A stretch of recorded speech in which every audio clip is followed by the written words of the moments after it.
जय हिंद दोस्तों। आज हम समझेंगे रूस यूक्रेन युद्ध के बारे में। अभी हाल ही में कुछ दिन से रूस ने यूक्रेन की राजधानी कीव की घेराबंदी कर दी है, जिससे यूक्रेन की राजधानी कीव की सप्लाई ठप पड़ चुकी है। यह दुश्मन को अटैक करने का सबसे बेस्ट तरीका होता है। अब हम समझते हैं कि ऐसा उसने क्यों किया।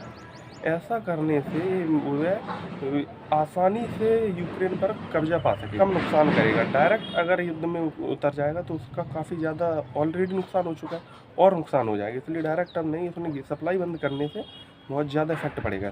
और इसी के साथ ही रूस ने चीन से भी सहायता मांगी है, कहा कि हमें आप सहायता कीजिए। सहायता एक गोलमोल टर्म है, सहायता मतलब उसने सैनिक और हथियार दोनों मांगे। यहाँ पे इंटरेस्टिंग बात यह है, अगर चीन अपनी सैनिक भेज देता है तो उसे ये सैंक्शन का सामना करना पड़ेगा, जो कि अमेरिका और वेस्टर्न वर्ल्ड लगाएंगे।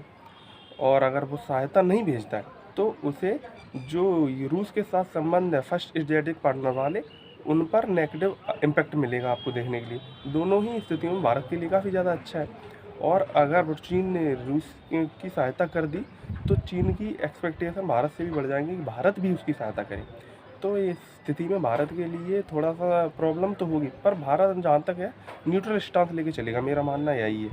क्योंकि भारत अपने इंटरेस्ट देखेगा, चीन और रूस के इंटरेस्ट किसी के नहीं, अपने पे चलेगा, जो कि सही भी है। और आखिर पुतिन चाहते क्या है, या युद्ध बंद क्यों नहीं हो रहा। अभी कुछ दिन पहले जेलेंस्की ने स्टेटमेंट देते हुए यह भी कहा था कि हम अब नाटो ज्वाइन नहीं करना चाहते, मतलब इनडायरेक्टली उन्होंने कहा था कि हम युद्ध नहीं चाहते। फिर भी युद्ध क्यों नहीं बंद करा। तो इसका आंसर यह है कि पुतिन ऑलरेडी अपना बहुत ज़्यादा लॉस कर चुके हैं और उनके देश में ही उनके खिलाफ प्रोटेस्ट चल रहे हैं। उन प्रोटेस्ट को दबाने के लिए पुतिन को कुछ बड़ा करना पड़ेगा। बड़ा इन द सेंस है कि ये रूस यूक्रेन को कब्जाएं या फिर उसे कई देशों में छोटे छोटे में तोड़ देंगे। यह बिना ऐसा करें रूस ये हमला बंद नहीं करेगा। इसी के चलते रूस ने कीव की घेराबंदी के साथ साथ उस पर भारी बॉम्बिंग भी शुरू कर दी है। बॉम्बिंग अब वह हॉस्पिटल कॉलेज कुछ नहीं देख रहा, अंधाधुंध बम बरसाया जा रहा है। अब इस बॉम्बिंग के चलते हुए इंडियन एम्बेसी को पोलैंड में शिफ्ट किया गया है।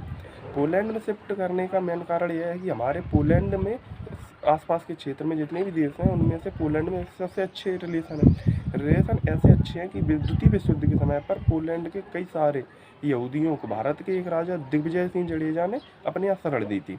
और कोरोना महामारी के दौरान भी जब ऑक्सीजन की कमी हुई थी तब पोलैंड ने 100 ऑक्सीजन कॉन्सेंट्रेटर भेजे थे। और फिर अभी यूक्रेन क्राइसिस के दौरान भी पोलैंड सरकार ने अपने खर्च पर फ्लाइट अरेंज करके भारत के स्टूडेंट्स को वहाँ से निकाला है। और यह भी है कि पोलैंड यूरोपीय यूनियन के मेंबर है, तो पोलैंड जानता है यूरोपीय यूनियन और भारत के बीच एक फ्री ट्रेड एग्रीमेंट FTA को लेकर बात चल रही है, जिससे उसे भी फ़ायदा होगा, इसलिए वह भारत का सपोर्ट करता है। अब पुतिन ने यह भी कहा है कि वो नाटो से लिखित रूप में चाहते हैं कि वो यूक्रेन, फिनलैंड, स्वीडन और अन्य किसी देश को अब नहीं नाटो में शामिल करेंगे।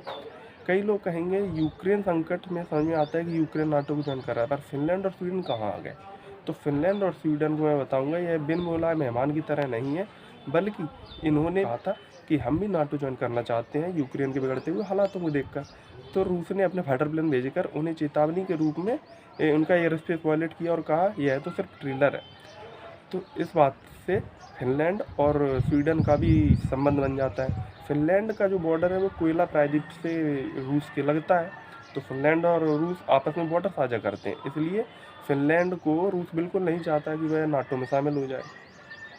अब मैं आपसे एक राय लेना चाहता हूँ कि कई लोग कह रहे थे कि भारत को रूस और यूक्रेन की सहायता के बजाय अपने पाकिस्तान पर अटैक कर देना चाहिए, जिससे कि हमें कोई मतलब वहाँ से प्रेशर नहीं देगा, हम यहाँ पे कह देंगे हमारे यहाँ खुद बिजी है। तो जो पाकिस्तान में ब्रह्मोस मिसाइल ने मियाँ चानू में अटैक किया है वह कहीं इसी कड़ी का तो नतीजा नहीं। आप अपना ओपिनियन शेयर कर सकते हैं।